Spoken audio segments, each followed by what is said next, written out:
Repairing করার পরও এই ধরনের যে এলইডি বাল্বগুলো আমার কাছে দেখতে পাচ্ছেন বেশি দিন করে যায় না, অল্প দিনে নষ্ট হয়ে যায়, বারবার করে নষ্ট হয়। খুবই একটা বিরক্তকর জিনিস।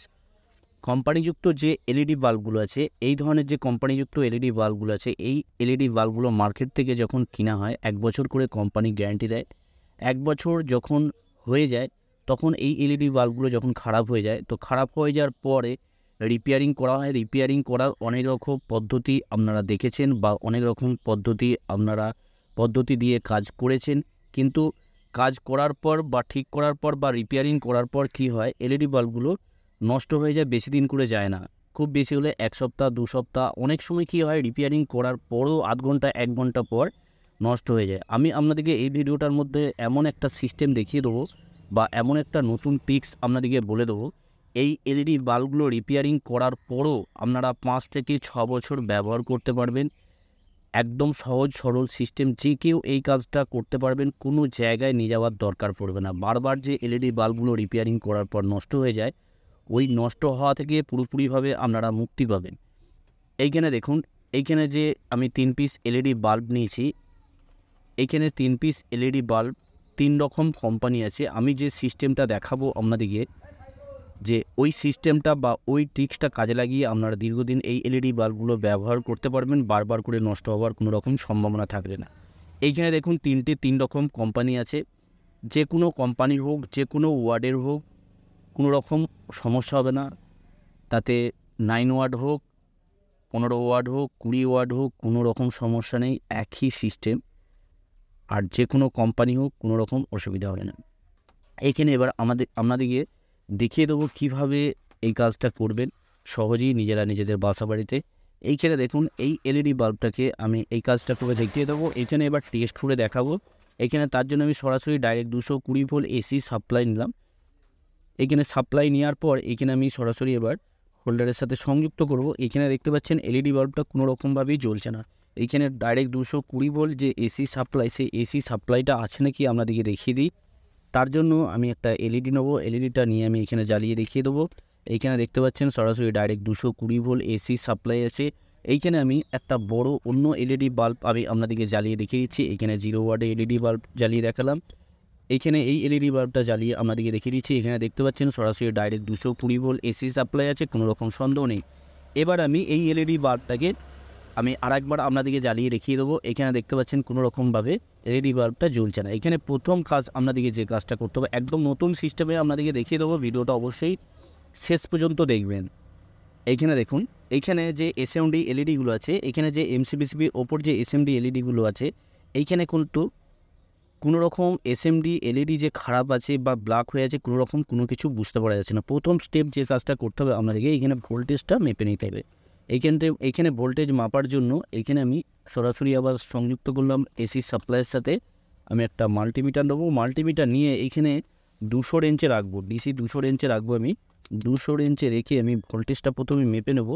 ভেতরে যে ড্রাইভার সার্কিটটা আছে, ড্রাইভার সার্কিটটা পুরোপুরিভাবে ঠিক আছে নাকি একবার আমি দেখে নেবো। এইখানে দেখুন, এইখানে আমি মাল্টিমিটারের কর্ডগুলো টাচ করবো। এইখানে টাচ করে আমি এখানে দেখে নেবো ভোল্টেজটা কতটা আছে। এখানে দেখতে পাচ্ছেন এইখানে ভোল্টেজ আছে 95 96 ভোল্টেজ আছে। তার মানে ভিতরে যে ড্রাইভার সার্কিটটা আছে পুরোপুরিভাবে ওকে আছে। ভিতরে যে ড্রাইভার সার্কিটটা থাকে, ওই ড্রাইভার সার্কিটটা থেকে মিনিমাম 80 থেকে 100 ভোল্টেজ যদি থাকে, তাহলে জানতে হবে পুরোপুরিভাবে ড্রাইভার সার্কিটটা ভিতরে ওকে আছে। এখানে দেখুন ভোল্টেজ ঠিকই আছে। তার মানে উপরে যে এমসিবিসিবি প্যানেলটা আছে, এমসিবিসিবি প্যানেলটা খারাপ আছে। এমসিবিসিবি প্যানেলটা আমি চেঞ্জ করব না। কোনো রকম চেঞ্জ না করে কীভাবে আপনারা দীর্ঘদিন ব্যবহার করবেন সেটাই দেখাবো এই ভিডিওটার মাধ্যমে। এইখানে দেখুন, এইখানে যখন আমি সরাসরি 220 ভোল্ট এসি সাপ্লাইয়ের সাথে আমি লাগালাম এলইডি বাল্বটা, এখানে কিন্তু একটা ভোল্টেজ ধরে থাকে। সেই ভোল্টেজটাকে অবশ্যই ডিসচার্জ করে নেবেন। ডিসচার্জ করার জন্য এই ধরনের কভার দিয়ে একটা চিমটি নিয়ে নেবেন। এই ধরনের খালি চিমটি মোটেও দিয়ে কাজ করবেন না, এই ধরনের কভার দেওয়া চিমটি দিয়ে কাজটা করবেন। আর বা এই কভার দেওয়া চিমটি যদি না থাকে, এইভাবে যদি কভার না দিতে পারেন, তাহলে এই ধরনের তার দিয়েও এই কাজটা করতে পারবেন। এইখানে আমি ডিসচার্জ করে নেবো। এখানে যে ভোল্টেজটা ধরে থাকে, ভোল্টেজটাকে অবশ্যই ডিসচার্জ করে নিতে হবে। তার জন্য আমি এখানে শর্ট করব। শর্ট করার পর একটা ফায়ারিং হবে, একটা আওয়াজ হয়। কোনো ক্ষেত্রে হয়, আবার কোনো ক্ষেত্রে অটোমেটিক ডিসচার্জ হয়ে যায়। তো এখানে অবশ্যই ডিসচার্জ করে নেবেন। ডিসচার্জ করে নেওয়ার পর তারপর এই কাজটা করবেন। এইখানে আমি দেখে নেবো কোন এসএমডি এলইডিটা খারাপ আছে। যে কোনো একটা এসএমডি এলইডি খারাপ আছে। এসএমডি এলইডিটা নষ্ট হওয়ার জন্য এই সমস্যাটা হয়, কেননা এইখানে যে এমসিবিসিবি প্যানেলের ওপর যে এইখানে যে এসএমডি এলইডিগুলো থাকে, এসএমডি এলইডিগুলো পুরোপুরিভাবে সিরিজ কানেকশন থাকে। তার মানে একটার সাথে একটা কানেকশন থাকে। যখন একটা এসএমডি এলইডি ওপেন হয়ে যায় তখন কোনো রকমভাবে এখানে যতগুলো এসএমডি এলইডি আছে কোনো এসএমডি এলইডিতে জ্বলবে না। তার মানে এইখানের যে ভোল্টেজটা পুরোপুরিভাবে সিরিজ কানেকশন হচ্ছে। এইখানে যে ভোল্টেজটা থাকে সেই ভোল্টেজটা পুরোপুরিভাবে সিরিজ কানেকশন হচ্ছে। তার মানে এক প্রান্ত থেকে আর এক প্রান্ত ভোল্টেজটা পাস হচ্ছে। যখন একটা এসএমডি এলইডি ফিউজ হয়ে যায় বা নষ্ট হয়ে যায় তখন একদিক থেকে আর একদিকে ভোল্টেজ যেতে পারে না। তার জন্য এখানে যতগুলো এসএমডি এলইডি আছে সব এলইডিগুলো জ্বলে না বা পুরোপুরিভাবে এলইডি বাল্বটা নষ্ট হয়ে যায়। এইখানে দেখুন, এবার এসএমডি এলইডিগুলো আমি প্রত্যেকটা একটা একটা করে আমি এরকম করে টাচ করে দেখব। টাচ করে দেখে নেবো। দেখে নেওয়ার পর আপনাদেরকে বলে দেবো কীভাবে এই এলইডি বাল্বগুলো দীর্ঘদিন ব্যবহার করবেন রিপেয়ারিং করার পর। এইখানে দেখুন প্রত্যেকটা এসএমডি এলইডিকে আমি টাচ করব। টাচ করে দেখে নেবো এখানে জ্বলছে কি জ্বলছে না। এখানে দেখতে পাচ্ছেন কোনো রকমভাবে জ্বলছে না। এখানে প্রত্যেকটা এসএমডি যতগুলো এসএমডি আছে আমি ভালো করে টাচ করব, কারণ এখানে সুন্দরভাবে ভালো করে টাচ করবেন, না হলে কিন্তু এর প্রবলেমটা সলভ করতে পারবেন না। তো এইখানে প্রত্যেকটা এসএমডি এলইডিকে আমি চেক করে দেখছি। তো এইখানে দেখুন এখন পর্যন্ত কোনো রকম এখানে জ্বলছে না। আমি ভোল্টেজটা দেখে নেবো ভোল্টেজটা ঠিক আছে নাকি। তো এইখানে দেখুন ভোল্টেজ দেখার আগেই এখানে যে এসএমডি এলইডিটা আমি চেক করছি বা এখানে যে শর্ট করছি, শর্ট করার পর দেখুন এখানে পুরোপুরিভাবে সমস্ত এসএমডি এলইডিগুলো জ্বলছে। এইখানে দেখুন, এখানে কিন্তু আমি একটা শিক্ষণীয় বিষয়, এইখানে আমি প্রত্যেকটা এসএমডি এলইডিকে আমি চেক করলাম, চেক করার পরও কিন্তু জ্বললো না।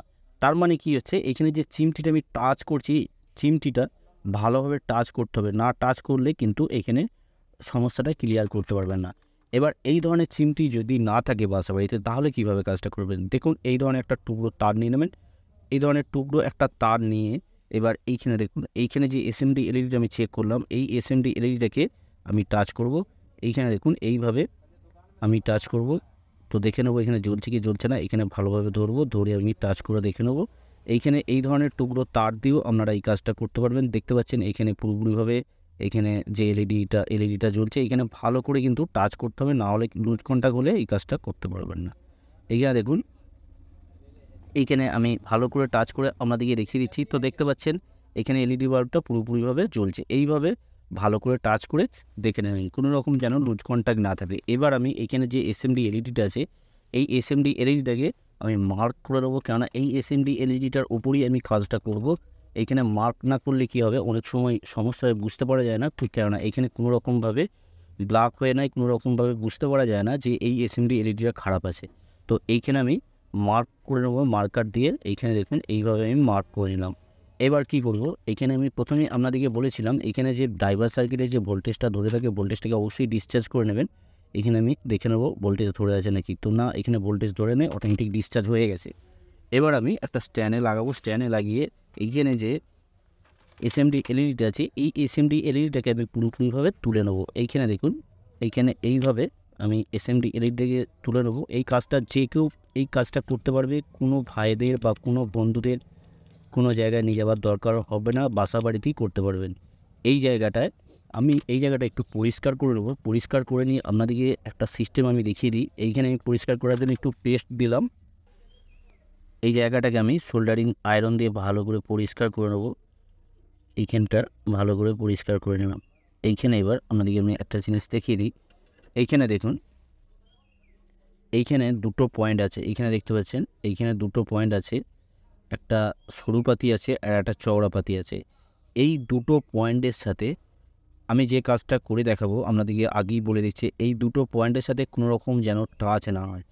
যদি টাচ হয়ে যায় তাহলে কিন্তু এইখানে যে পুরোপুরিভাবে যে এখানে যে এমসিবিসিবি প্যানেলের উপর যে এসএমডি এলইডিগুলো আছে, তাহলে কি হবে, একটার পর একটা এসএমডি এলইডি নষ্ট হয়ে যাবে। তো খুবই সাবধানের সাথে এই কাজটা করবেন। আমি আপনাদেরকে এবার দেখিয়ে দিচ্ছি কিভাবে এই কাজটা করে এইখানে এমসিবিসিবি প্লেটটা পুরোপুরিভাবে রিপেয়ারিং করে কিভাবে আপনারা দীর্ঘদিন ব্যবহার করবেন। তার জন্য আপনাদেরকে একটা রেজিস্ট্যান্স নিতে হবে। আমি আপনাদেরকে দেখিয়ে দিচ্ছি। আমি এক পিস রেজিস্ট্যান্স নিয়েছি। রেজিস্ট্যান্সের লেগগুলো আমার অতটা বড় দরকার নেই, আমি একটু ছোট করে নেব। এই রেজিস্ট্যান্সটা আমি ওই জায়গায় লাগিয়ে দেবো কোনো রকম শর্ট না করে।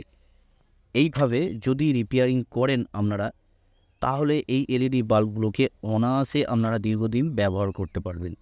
এইখানে আমি একটা স্ট্যান্ডে লাগিয়ে নেবো এই কাজটা করার সুবিধের স্বার্থে।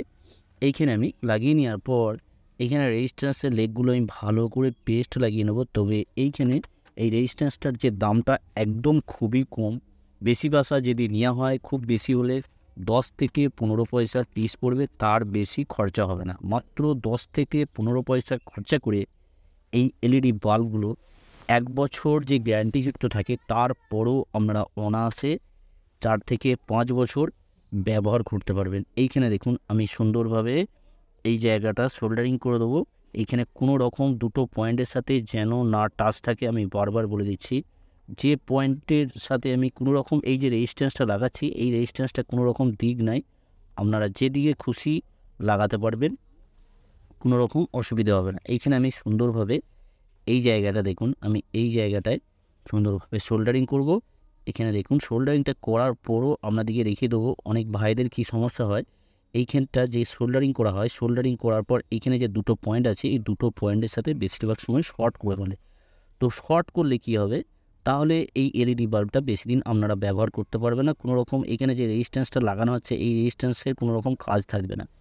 এইখানে দেখুন আমি সুন্দরভাবে এখানে আমি সোল্ডারিং করে নিয়েছি। এখানে দেখুন দুটো পয়েন্টের সাথেই আমি কিন্তু সোল্ডারিং করেছি। এইখানে দেখুন মাঝখানটা পুরোপুরিভাবে গ্যাপ আছে, এইভাবে এরকম যেন গ্যাপ থাকে, কোনো রকম যেন টাচ না থাকে। দুটো পয়েন্টের সাথে যদি টাচ থাকে তাহলে কিন্তু এলইডি বাল্বগুলো বেশি দিন ব্যবহার করতে পারে। এলইডি বাল্বটা সেই মুহূর্তে হয়তো জ্বলে যাবে, কিন্তু বেশি দিন ব্যবহার করতে পারবে না। তাহলে এই রকমভাবে যদি আপনারা রিপেয়ারিং করেন, দীর্ঘদিন অবশ্যই ব্যবহার করতে পারবেন।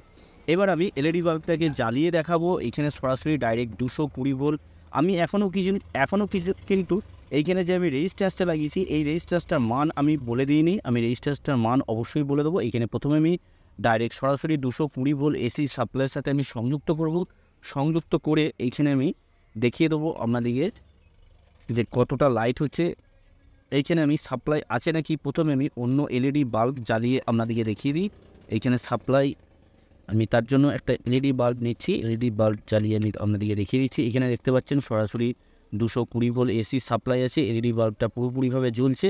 এবার আমি এই এলইডি বাল্বটাকে জ্বালাবো, জ্বালিয়ে তারপর ডিপ ফ্রিজারটাকে লাগাবো, লাগিয়ে আপনাদেরকে দেখিয়ে দিচ্ছি। এখানে হোল্ডারে এবার লাগাবো, হোল্ডারে লাগিয়ে এবার দেখিয়ে দেবো আপনাদেরকে। এইখানে দেখতে পাচ্ছেন এলইডি বাল্বটা পুরোপুরিভাবে জ্বলছে, কোনো রকম সমস্যা নেই।